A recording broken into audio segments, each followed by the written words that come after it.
can hand on heart say that petrol hedonism saved that show. Hello YouTube, welcome back to the channel, welcome back to another video. We're in a very noisy, very spread out NEC, shall we say.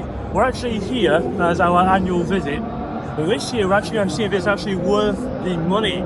Quite a few people online have shown some outrage about how small Autosport is this year. You know, if we pan the camera around, we can see that many of the halls are exactly like this. They're almost half empty, half full, however you prefer to say it. So we're actually here. So we paid £95 for paddock pass tickets, and then we've got to pay a further £20 to get the car out of the car park.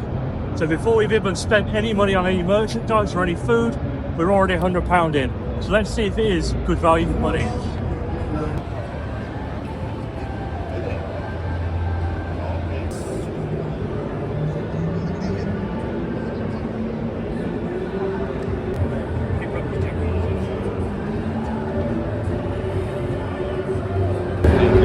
Check out this lineup of old F1 cars. We've got the Lotus, we've got the Sterling Moss race car in all its glory. As we head down, we've got F1 cars throughout the decades, throughout the years, with some tributes to their drivers. It really is amazing just to see how much the sport has developed, not just in design but safety as well. This wouldn't be allowed by today's standards.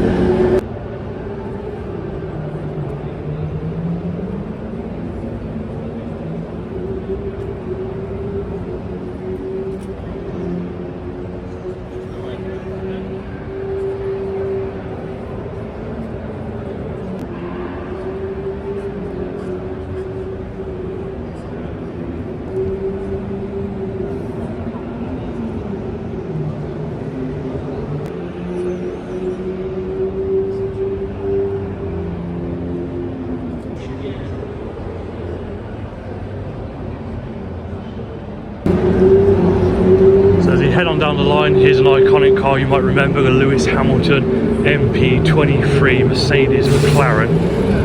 Very cool.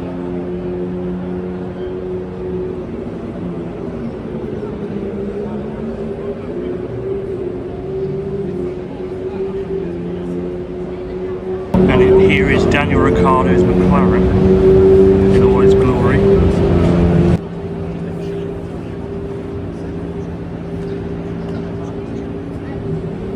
It's the world's fastest shed. That motor is literally crammed in there. And there's the certificate of the world record. On the inside it's basically just a VW Golf, but a lot of modifications been done to it. Grand Prix, you did 21 of them. I did, because yes. you disappeared off and got married. So yeah. Congratulations. I'm actually wearing my wedding shoes today as well. It's the first time I've actually had these out since I got married, and I've really found their feet as well. And let's give it up for Mercedes, who from time to time found their feet as well, yeah? I mean, that was a car, wasn't it? When that Mercedes car was set up properly, it was so dominant.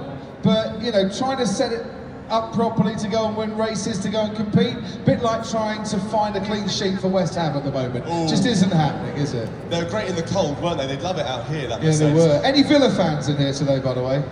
Yeah? Yeah, please don't cheer. I had enough of that last night.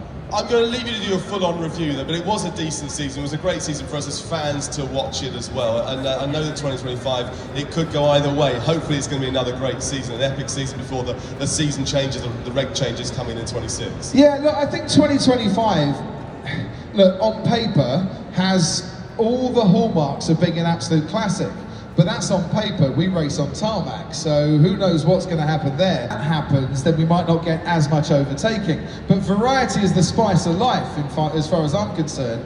And I want to see multiple race winners, I want to see multiple guys on the podium, and I want to see the rookies really given their opportunity to fight as well. And the beautiful thing for me about Formula One is that we talk about the title a lot, but there are so many great subplots that go with it. And look, we have the Haas car in front of us, and I think the Haas subplot last year was absolutely phenomenal. Here was a team, and look, I stood here with Gunther Steiner 12 months ago, and we kind of mourned the loss of Gunther Steiner as a team principal and a character in the paddock.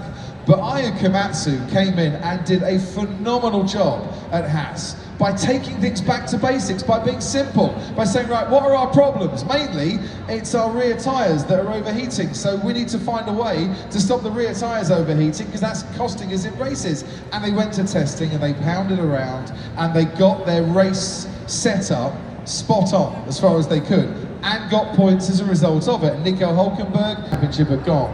And I said, what did you learn this year that gives you hope for 2025? And he said, he was really honest in his answer actually. He said, I've learned that I can compete, that I deserve to be there and I should be competing with Max. And I've learned that I can do it. And I can take all the disappointment and turn that into, you know, correcting errors. And when I put the correcting errors alongside, you know, the good stuff, then I know that I deserve to be there. And that showed a great maturity for me. So resilience and maturity, I think, with Lando. But I do want to go back to Oscar, because I think McLaren have got something on their hands here that they're going to be happy about, because they've got two drivers pushing each other. And they will give both drivers the chance to win at all times until one can't win a championship. But that battle could be brilliant, or it could go against them. And I think so far they've done very well to keep that battle honest and to not create any bad feeling between the drivers. What Lando did in that sprint race in Qatar to give Oscar the win, yeah, it was a superb piece of teamwork there. You know, fair play to him, he took that decision himself to do that. I like Oscar and I like Lando equally. And I don't know which of the two are going to come out on top. But that's one of the beauties of this sport, that we don't know all the time. We are a technical-led sport. We rely on data all the time. But then we put two drivers into the cars, and anything can happen from there on in. Can we talk about Max Verstappen for a while? Do you want to talk about Max Verstappen? Right. I'm just going to, before we go to the Max fans, and I know there are a couple, why can't we talk about Max Verstappen? I'm not an F1 fan. You did hear that. Is your friend in F1? Oh, hi. Okay. So we'll talk to you then. Why? So she was shaking her head for you. That's a proper friend. We like that. Why can't we talk about Max Verstappen? I feel like we always talk about Max Verstappen. Well, that's because he's a four-time world champion and he's won most of the races recently. I can't argue with that. But no, it's I'm not a Red Bull fan, but I am probably a Max fan. But I feel like 2025 is going to be the year of Max. Is 2025 going to be the year of not Max, ladies and gentlemen? Thank you very much for your honesty. So we've got everything from Brisket F1 to Lamborghini Huracan Super Trofeo cars, all the way through to a 720S GT3 car next to the Aston Martin. I had to come around the back to get the back shots for you guys. We're in the VIP area. I do apologise about the noise. Croft is on stage, but here is the back of a GT3 McLaren. Also got a Hellcat Red Eye, 707 brake horsepower. Just check out under the engine, there's the massive supercharger. Just looks so sinister. The wide wheel arches and the double nostrils on front. Another Lamborghini Huracan race car. Just casually sat in a Lamborghini race car. Seats are very snug indeed. What about this for an off-road toy? The Mercedes G63 AMG 6x6 is its full name. Inside you've got an auxiliary fuel tank, and you can also individually inflate individual tyres, or you can inflate all six at the same time, inflating up to 2 bars in 20 seconds, which is insane. And yeah, not a bad shopping car. So here we are at the Cannon Run stand. We've got the SV Roadster, the 765 LT, belongs to Autovlogs. We've got the Rivalto, the AMG GTR, and the Sterato just down the end. You might recognise the number plate. This is the number plate that he had on his Aventador S, which we took a ride in at one of the last Sharpbrook events. And here it is on his SV. Stunning white wheels, goes very well with tints, and need money for Mega Run. Is it an M3? Yeah. V10? Oh yeah. This car is very much based on a video game character. I can't quite put my finger on it, R35 or R34? I'd rather take the R35 to be fair. On Sam Hard's YouTube channel of him driving it around London. It's fully EV. And we got Teddy up there as well. If you haven't already seen the video, I believe it was also in collaboration with Adam C as well. So go check out the video if you haven't already. Now that's proper. Is that Adam C I see? It is indeed.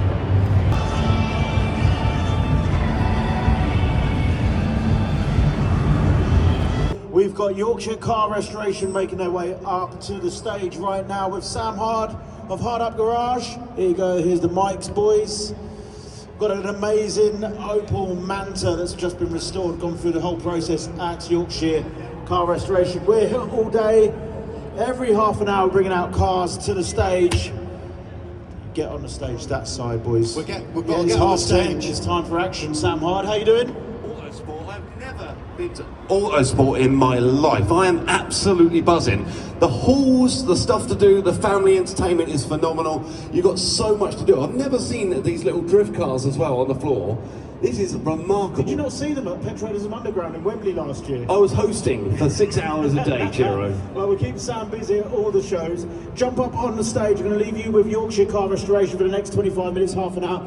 Yorkshire Car Restoration have been building cars for a lot of the YouTubers. You've got Shmee's project in at the moment you're going to talk about. You've got the Cosmo that you've been going crazy on. You're building a car for us for SEMA 2026. And tell them all about that car, because that's going to go all over the world, that car. And we'll see you in about half an hour. Cheers, boys.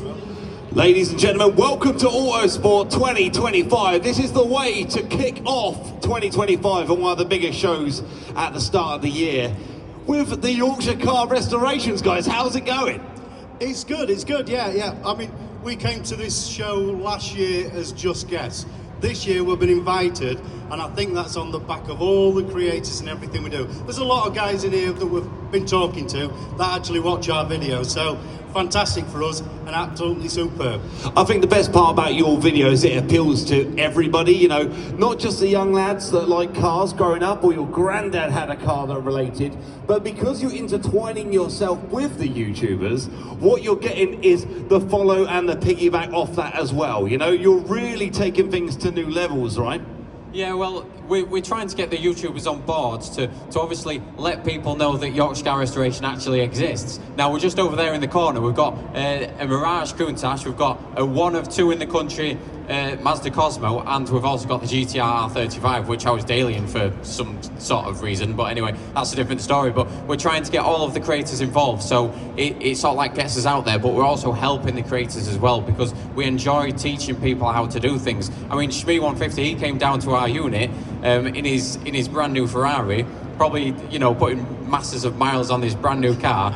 And we were showing him the processes that we go through to actually restore a car, and then he was actually taking body panels off with us, and he was enjoying it. He was loving it. The thing about Shmee is, if you ever meet him, some people have an opinion, some people don't. If you meet him, you will fall in love with him, because he is a true car nut and a lovely guy. He is a lovely guy. He is absolutely car nuts, and it doesn't matter what version you get of Tim on channel. If you don't like him, if you do like him, the guy is absolutely incredible, and he's a lovely guy. Here we have the very filthy Lamborghini Countach replica. It's not a real one. There are some telltale signs, like for example, many of the design features the rake of the windscreen is a bit more sharper than the actual Countach itself. But it is fooling a lot of people. The rear end's been strapped down for safety. We've got some signatures on the spoiler. We've got Auto Alex, one less Tesla. We've got Tavarish, and yeah, this car is falling quite a few people. We got Backfire Brad's NASCAR along with the Hummer. We first saw this at Supercar Fest Sywell in 2024. If you go back and watch that video, I do not recommend putting earphones in, because it will deafen you. The sheer noise of this NASCAR is just insane. And then we've got the Hummer H2. Good combination there. You've got the track toy and the daily. Everybody loves a white, black and red chaser. Talent coming through, so it's a case of giving those people like dad cars a year ago giving him his own area, and that's now. gone absolutely huge. So it's giving people like a bump up, but also then the relationships that we've developed with brands like Flex Tools and now Ice sponsoring Blasters, you, Ice Motul. Blasters, Boxo Tools, Motul, they're all coming through petrol hedonism, the relationships we've built and working with our partners. What is here? So I've only ever been to Autosport once. It's my first time. Okay, you've taken that for me. This is only one hall. What else do we have at Autosport for people? Even just in this one hall, like you've got Turbo Technics, like giants of the retro days, and they're here with this old Saab and one of their built race cars. You've got Turbo Tech, you've got Miltech exhaust, Miltech performance upgrades just over there as well. HP tuners. You've got HP tuners. Over this moment, and we've got the amazing Lorena and Grace. How's it going, ladies? Fantastic so far. So it's been a crazy year, 2024, but to kick off 2025, being here at a show like this is amazing. But you ladies, you've been in automotive for years. We'll go on to Grace in just a moment, because she is up and coming and absolutely smashing it on the new form of socials, etc. But you've been doing this for years. I mean, you've got some amazing cars in your collection. Talk to me a little bit first of the amazing car I saw blasting around Goodwood a few years back. Talk to me about your Formula One car. Well, I own Michael Schumacher's Formula One Benetton. Wow. Now that is quite a phenomenal sentence in itself. How did you come to get hold of that car? Well, I know where all the cars are. I run events for Formula One cars, so demonstration events. I had James Hunt's McLaren before I bought the Benetton. So. Wow, and you used to do racing as well, so you are a racing driver as Yeah. well. You're not just a lovely lady that has an awesome collection of cars, you are a thoroughbred racing driver. Yeah, I am. I've raced twice at Monaco, and Wow. that was in the McLaren, James Hunt's car. Okay. Yeah. I love 11 years 11 now. years. Yeah. How old are you? I was 13 when I got it. Wow. That is amazing. Yeah, so I kind of ended up with it. My dad's always been into cars, and I think that's how a lot of us women get into cars. You go out doing stuff with your dad and your mum, things like that. But he has a mobility shop, and he actually traded it for a mobility scooter. Okay, now that is one hell of a cool story. Yeah. So he said, do you want a project? And I was like, but I can't drive it. And he said, yeah, but you can drive it when you're older. And I was like, oh, okay, so this is a 13-year-old's dream right now. I get to pick a bright orange car and basically go full out Fast and Furious, even though it's very slow. So what colour was it when you got it? It was orange? Yeah, well, wow. no, it wasn't orange. It was grey, like a gunmetal grey underneath. Looked very boring. Tiny wheels on it before. But this was the product of me watching a little bit too much Fast and Furious when I was younger. I like that. I like it a lot. Yeah. So growing up, I fell into the love of cars because of Fast and Furious. Some older generations have General Lee, Dukes of Hazzard. You've got these older movies. What cars, when you were younger, really sort of enticed you? Was there anything that you loved, the sort of like the 70s, 80s sort of cars for me? I've always loved Ferraris, actually. You've always loved Ferraris? Yeah, so I had a Ferrari before I bought the Lamborghini, so... Wow, it's sort of out of my remit. I've got Dodge Chargers, Mustangs, Ultimas, that kind of stuff. But I suppose it's what you sort of land your hands on and what you can get your hands on. I mean, your Civic, there wasn't a lot left of that. No, I seem to end up with cars unintentionally. That car was purchased for way too much money unseen. It turned...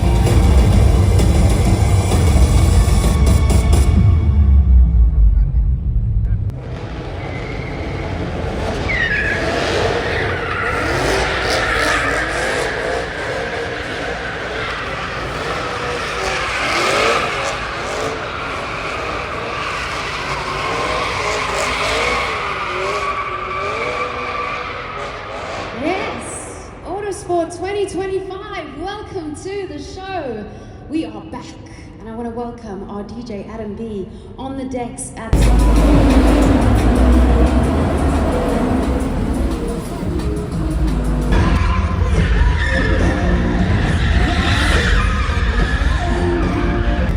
Every year he asks me to do something crazy. I don't know why I say yes to it, if I'm honest. But Terry Grant, everyone. Putting my full trust in him.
Plugs into your DL16, your socket, your OBD2 diagnostic socket, and then you can go into the software to adapt. So it's to enable to map it. Not even just that, even if you've got a code you need to read, you can do that as well. So if you plus something like that, you can plug in, so you don't have to be talking about your listening maintenance.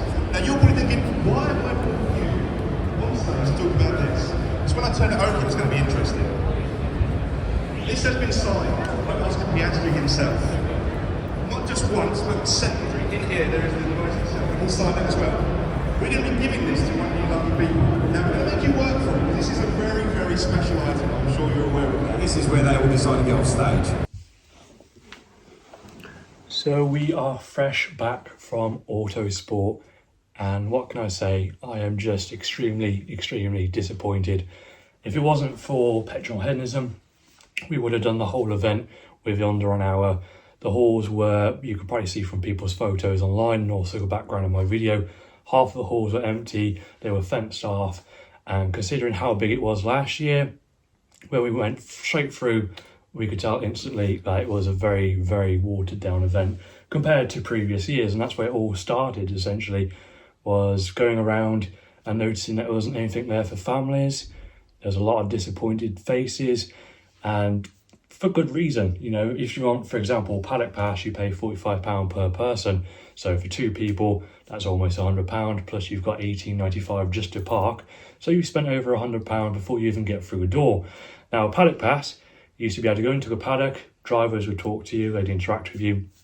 Not anymore, they don't seem to want to talk to you. There's a lot of disappointed fans going into the back to see the more popular drivers not really wanting to interact with anyone, and the more popular people are on the other side of the paddock, away from people, as far away as possible. Now, also with paddock, you could also have your own viewing section. So after the live event, you could go sidelines and watch from the sidelines and see the other performances. Well, not anymore, they don't allow that, and staff were quite rude and abrupt about that. The actual show itself is so small. The actual biggest area was the engineering section, and even that was spread out. There wasn't much to do. Whereas previous years, you were given goodie bags, key rings, this, that and the other, and people really wanted your attention. This time, it was just based around engineering with a couple of supercars and race cars here, there and everywhere. And yeah, if it wasn't for the petrol hedonism stand, we would have done the whole of Autosport within an hour. It was that bad. And compared to previous years where you could spend the whole day there and still go online afterwards and see pictures of cars that you've missed, this time around, not a chance at all. So big thank you to Petrol Hedonism, big thank you to Cannon Run, big thank you to the rest of the people that did turn up to try and make the show as best as possible. But yeah, compared to previous years where you've had the likes of Mark McCann, Matt Armstrong, Gunther, this year even the panels didn't seem that interesting, and a lot of angry people, a lot of upset people, for good reason. As I mentioned, pricing, 2 bacon rolls, £15, you know, prices are just so extortionate now. And with Autosport getting more and more expensive every year, I struggle to see where the value is anymore, especially when you're paying, you know, almost £100 for 2 tickets to go backstage and not really get anything. We went backstage to the paddock and we spent all of 5 minutes in there. It was literally dreadful. And even the live arena, it seems watered down in itself. It's not as big as it used to be. They used to have Crafty in there. Now it's just Emma Walsh, and granted she did a fantastic job of presenting on her own given the resources, but you don't have the big screens anymore showing the live action. It's just a DJ and Emma Walsh just presenting. I don't know what's happened, whether Autosport is going bankrupt. We do not know, but they definitely can't be with the prices. But anyway, I hate to make these types of videos. You know, for me, Autosport is the season opener. It's the big show at the start of the year. It gets the automotive calendar going. But this year, I struggled to see where the value in the money was. And yeah, I do apologise for anyone who's a big fan of Autosport. I did put something on my story, and I've received an overwhelming response of loads of people agreeing that Autosport has just, I don't know what's happened to it, and I won't be in a rush to go back there anytime soon, which is disappointing because me and my wife, we've gone every year and we've really enjoyed it, and we book a whole weekend around it. But after an hour of being there, we were ready to go home. If it wasn't for the petrol hedonism stand, we would have already left. It was really that bad. But yeah, it's a very long-winded video. She stayed along this far, then a massive thank you, and I'm going to leave it there, guys. Bit of a disappointed day, but we did head over to Cafe in the Machine and see my good friend Adi on his first shift back after a long break. So that was the highlight of the day for us. But yeah, thank you very much for watching, and I will catch you all in my next video real soon.